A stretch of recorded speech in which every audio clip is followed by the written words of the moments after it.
What started as a typical political debate turned into a complete humiliation on live TV.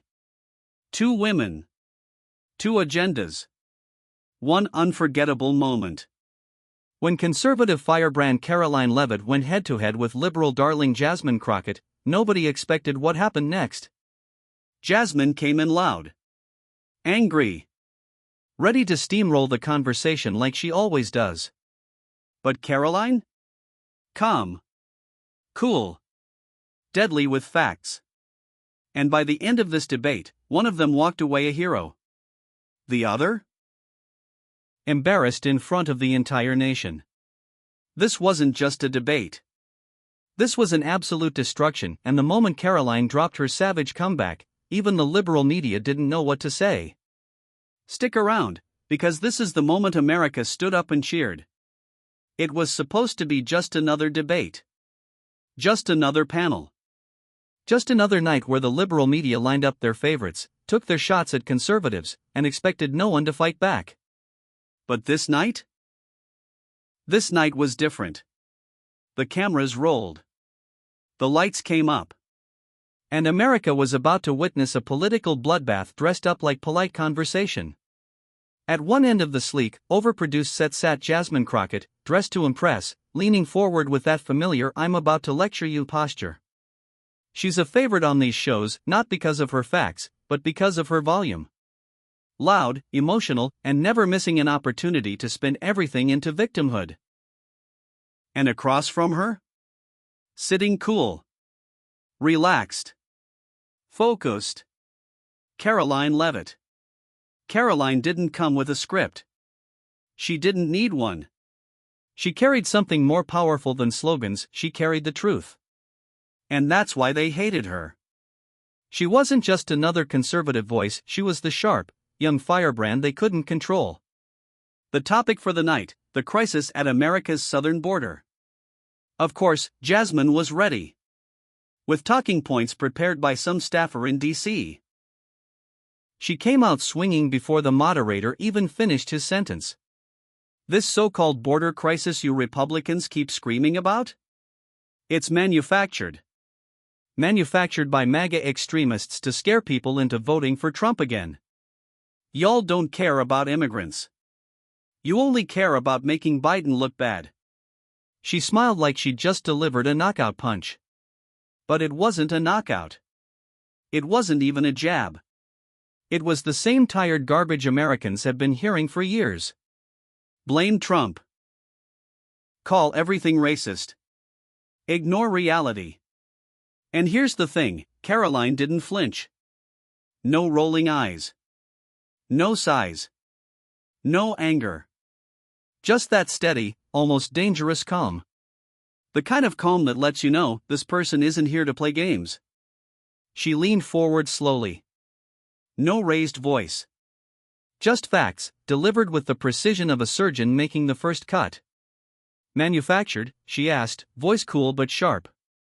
Tell that to the families who've lost loved ones to fentanyl pouring across this border.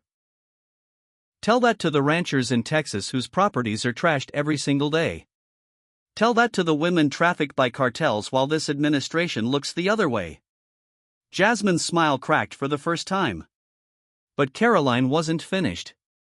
Not even close. You say we don't care about immigrants. That's interesting, coming from someone who's never set foot near the Rio Grande. I've talked to the families. I've seen the fear in their eyes.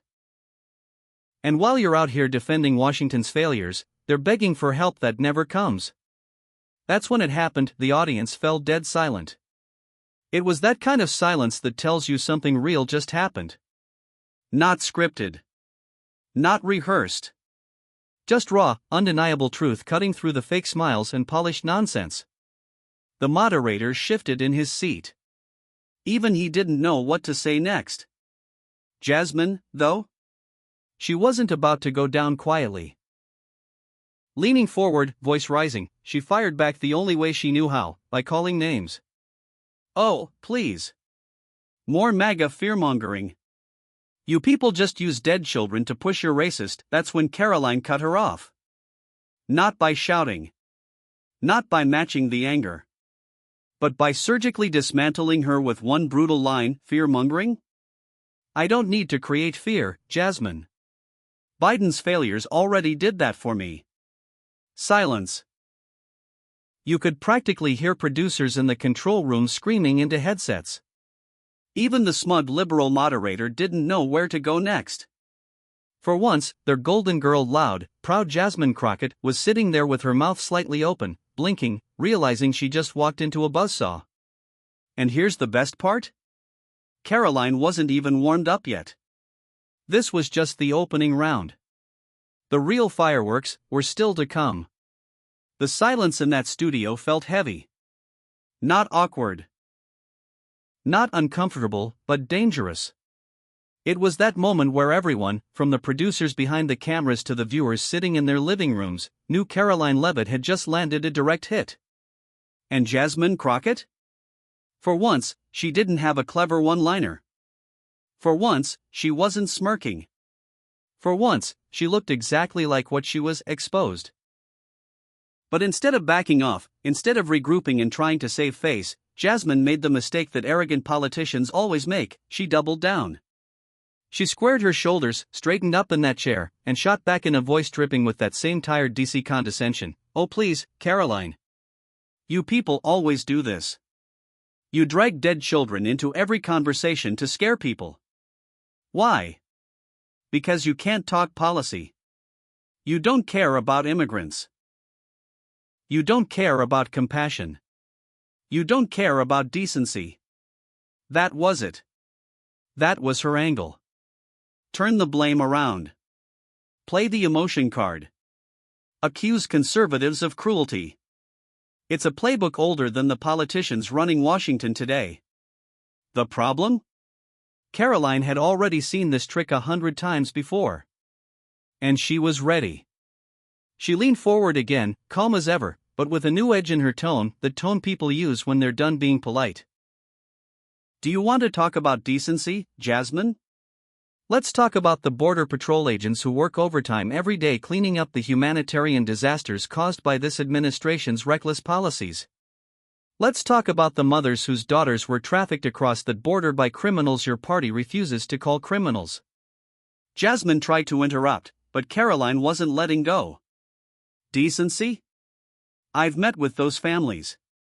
I've seen their tears. And they don't care about your hashtags or your speeches on cable news. They care about safety. They care about survival. And right now, your party has chosen politics over protecting American citizens. That was when the room felt different. The tension didn't just build, it snapped. Even the moderator's fake smile faltered. You could almost hear the thoughts racing through his head. How do we shut this down without making it obvious? But they couldn't. The cameras were rolling. The mics were hot. And America was watching. Jasmine tried again, voice rising with frustration now, a sign that she knew she was losing control of the room. Typical MAGA playbook. All emotion. No facts. Just scare tactics, but Karoline didn't even raise her voice. She didn't need to. She dropped facts like bricks on a glass table. Facts? Fentanyl seizures at the border have skyrocketed under Biden. Over 100,000 American deaths linked to that poison last year alone. That's not emotion, Jasmine. That's blood on the ground. And that was the moment, the exact moment, when even the people behind the scenes knew they were in trouble. Because Karoline wasn't debating anymore, she was exposing. And the worst thing you can do on a liberal network? Tell the truth on live television. In living rooms across America, something else was happening, too. People sitting at home, the working class folks, the veterans, the parents, the grandparents. They felt this debate in their bones. They were nodding along. Some were even standing up, pointing at their TVs, saying, finally, someone saying what we've been screaming for years. And Jasmine? She wasn't just fighting Karoline now. She was fighting the truth. That's when Karoline, cool as ever, threw in one final jab before the break. You call this manufactured, Jasmine? You call this fear? But while you sit here in your comfortable studio seat, real Americans are burying real people because of your policies. And they don't need me to scare them, they're already terrified of what you and your friends in DC have done. Boom. Commercial break. The camera zoomed out. The fake smiles came back on. The moderator shifted gears, desperate to move to any other topic. But what they didn't know was, this debate was already over. And the real story? It wasn't on the network. It was about to break out across America. When the cameras cut to commercial, what the audience at home didn't see was the absolute panic unfolding behind the scenes. In the control room, producers were scrambling. Headsets lit up with frantic voices, stage managers signaling wildly with their hands, and the control board flashing like Christmas lights on overload. One staffer reportedly muttered under his breath, "We need to wrap this early, she's wrecking us." She, of course, was Karoline Leavitt. See, this wasn't supposed to happen. This debate was designed to be a setup. Bring on the young conservative, surround her with a liberal host, a liberal panel, and Jasmine Crockett, the left's loudest defender, and embarrass Karoline on national TV. It's an old trick. The media plays it all the time. But here's what they didn't account for: Karoline didn't come to play defense. She came to win. And she was doing it, calmly, surgically, mercilessly. Not by yelling. Not by name-calling. But by being better. Behind the scenes, Karoline's team could hardly keep up with the flood of messages hitting her phone. Texts were coming in so fast they couldn't read them all. Stay cool. This is your moment. That last line? Perfection. Even their host doesn't know what to do. Keep going. And it wasn't just her team noticing. Even some of the network's own employees were exchanging glances like, "Are we seriously going to air this whole thing?" Meanwhile, Jasmine Crockett sat stone-faced at the debate desk, her fingers tapping nervously on the table. You could practically see the wheels turning in her head. How did this happen? I usually own these debates. Why isn't she folding? Why isn't the moderator helping more? But here's the thing, there's nothing more dangerous to a liar than someone armed with the truth. And Karoline was fully loaded. Now, let's talk about what was happening outside that studio, in the real world. While the network's editors were whispering about cutting the debate short, viewers at home were doing the exact opposite. They were leaning in closer. They were rewinding. They were calling friends into the room to watch. In a small-town diner in Iowa, a group of retired veterans gathered around the TV. "Who's that girl?" one asked. "She's sharper than any Republican they've put on here in years." A grandmother in Florida watching with her grandkids shook her head in disbelief, smiling as she whispered, "About time someone stood up to them." And while the online world exploded, this wasn't just about hashtags. It was something deeper, people finally seeing someone brave enough to say what they've been screaming for years. Karoline wasn't just winning a debate. She was building a movement. Meanwhile, Jasmine tried to gather herself, flipping through mental note cards of liberal talking points, but none of them landed anymore. None of them worked against someone who wasn't afraid of her volume or her labels. By the time they came back from commercial, the fake smiles were plastered on, but the damage was already done. Even the liberal host's carefully scripted next question felt limp, weak, like handing a pool noodle to a gladiator. Karoline wasn't done yet. Because while the producers fumbled behind the scenes, while Jasmine tried to recover her footing, and while America watched, hungry for more, Karoline was only halfway through the fight. And what came next? It wouldn't just trend online. It would leave liberal media scrambling to spin it for days. And for millions of hardworking, patriotic Americans, the kind of people who don't spend their whole day online but know exactly what's wrong with this country, it felt like justice. For the first time in a long time, someone was speaking for them. And she was just getting started. By the time the debate hit its halfway mark, the moment had already broken out beyond the studio. Yes, social media was flooded with clips of Karoline's brutal one-liners. But this wasn't just about going viral. This was something deeper. Something personal. At that very moment, in coffee shops in Pennsylvania, VFW halls in Texas, and church fellowship rooms across the South, the reaction wasn't laughter, it was something closer to relief. Because finally, someone was standing up on national TV and not backing down. One retired Marine in Georgia stood up from his chair, slapped the table, and said exactly what millions of others were thinking: that girl's got guts. More guts than half of Washington combined. Forget hashtags. Forget TikTok. This was word-of-mouth patriotism. It was real Americans, in real places, finally feeling like someone was standing in their corner again. And while the elites in Washington tried to ignore it, they knew they couldn't hide from it. Even in the liberal media's own comment sections, the tide was turning. Usually, the YouTube comments on these debates were full of left-wing echo chambers. But not this time. Now you had everyday folks dropping comments like, "Didn't know who Karoline Leavitt was before this, now I'll vote for her over any of these liars." Finally, someone with backbone. How is she the only one up there making sense? One particularly sharp comment from a self-proclaimed independent voter went viral by itself: "I don't usually vote Republican, but if this is the new GOP, I'm listening." Even Fox News picked up the story by that night. Headlines read, "Karoline Leavitt schools Jasmine Crockett in brutal border debate." But again, it wasn't just an internet storm. This was real America waking up and feeling that old sense of patriot pride coming back. What made it different? Karoline didn't just fight back, she fought for them. She wasn't just talking to Jasmine. She was talking to the working-class dad trying to raise a family in a broken economy. She was talking to the Vietnam veteran tired of watching politicians spit on the country he bled for. She was talking to the grandmother raising her grandkids because her children's community had been destroyed by the drugs pouring over that border. Karoline's words weren't just debate material, they were life material. And the most powerful part? Jasmine Crockett had no idea. Sitting across from Karoline, she thought she was just throwing punches at another Republican. She didn't realize she was throwing punches at millions of Americans who were sick of being blamed, mocked, and ignored. It wasn't just about border walls or party lines anymore, it was about right and wrong.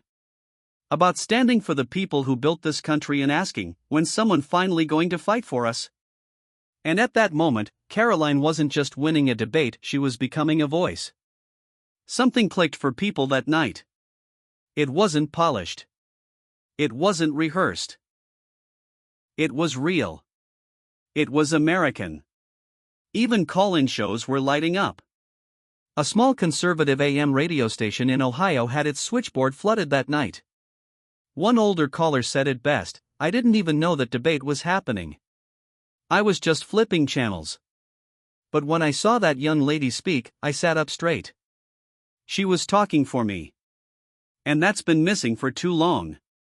And in diners across the Rust Belt and small-town America, it wasn't who won the debate being asked. It was, where can I send a donation to that girl's campaign? This was bigger than a clip on Twitter. This was a shift, the kind of shift Washington tries to bury, but real Americans pass around like a family secret. And Jasmine? She sat there across from Karoline, realizing, slowly but surely, this wasn't her show anymore. Karoline wasn't playing by their script. She brought her own. And America was standing up, ready for the next punch. When they came back from commercial, you could feel it through the screen, the tone was different. The moderator tried his best to bring things back under control, throwing out some neutral question about moving forward together and finding common ground, like that was going to save Jasmine from the hole she was sitting in. But Karoline? She wasn't done yet. Not even close. Because when someone tries to insult your country, your values, and the families losing loved ones because of their failures, you don't just stop at one punch. You finish the job. And that's exactly what she did. Karoline leaned in one more time, cool, steady, surgical, and dropped the final blow: common ground? I'll tell you where America stands. We believe in borders. We believe in law. We believe in protecting families. And if standing up for that makes me the villain to people like you, Jasmine, I'll wear that title with pride. The moderator shifted nervously in his chair, glancing toward producers like, "Can we cut now?" But it was too late. The knockout had landed. Jasmine tried to respond, of course. She opened her mouth, searching for the next talking point, searching for one last insult, one last emotional plea to save herself. But all that came out was silence. Not because her mic was off. Not because she wasn't trying. But because she knew deep down, she'd already lost. The fake smiles on the panel returned, but it was hollow. The liberal host pretended to steer the conversation elsewhere, but everyone could feel it. This wasn't just a debate. This was an exposure. It was a reckoning. And the internet wasn't just laughing anymore. They were celebrating. Hashtag Karoline Leavitt started trending first. Then came hashtag BorderTruth, followed by the brutal hashtag Crockett collapse. And not just on Twitter. Facebook lit up like fireworks in July. Your uncle in Oklahoma. Your grandmother in Tennessee. Even veterans groups across the country, everyone was talking about it. Even MSNBC's own clips were getting ratioed on their official page. Comment after comment, conservative and independent alike, saying the same thing: why don't we have more leaders like her? Finally, someone with guts. Karoline Leavitt just earned my respect tonight. But here's where it got really good. By the next morning, conservative radio hosts across the country were replaying that clip like it was the Gettysburg Address. One host in Texas said it straight: that young lady didn't just beat a congresswoman, she beat the entire media machine live on their own turf. And he wasn't wrong. Because this wasn't just Karoline versus Jasmine. It was common sense versus chaos. Patriotism versus propaganda. America versus the swamp. And that's why it hit different. This wasn't just a win, it was a message. A message that the silent majority wasn't going to stay silent anymore. A message that the era of weak, apologetic conservatives was over. A message that if you step into a debate with someone like Karoline Leavitt, you better bring more than slogans and insults. Because facts don't care about feelings, and Karoline just proved it on live TV. As for Jasmine? She left that studio with something new: a reputation shattered. The face of a bad argument exposed in 4K. And the realization that when you run on weak ideas, no amount of shouting can save you. And Karoline? She walked out smiling. No shouting. No chest beating. Just quiet victory. Why? Because when the truth's on your side, you don't need to scream. And for millions watching from coast to coast? It felt like they had finally seen the kind of leadership they've been craving for years. It wasn't just a debate. It was a turning point. And this time, America was finally heard. Karoline didn't just win that debate, she sent a message. America's done staying silent. If you're with her, hit subscribe, drop a United States in the comments, and let's keep this fight going. More truth, more wins, coming up next.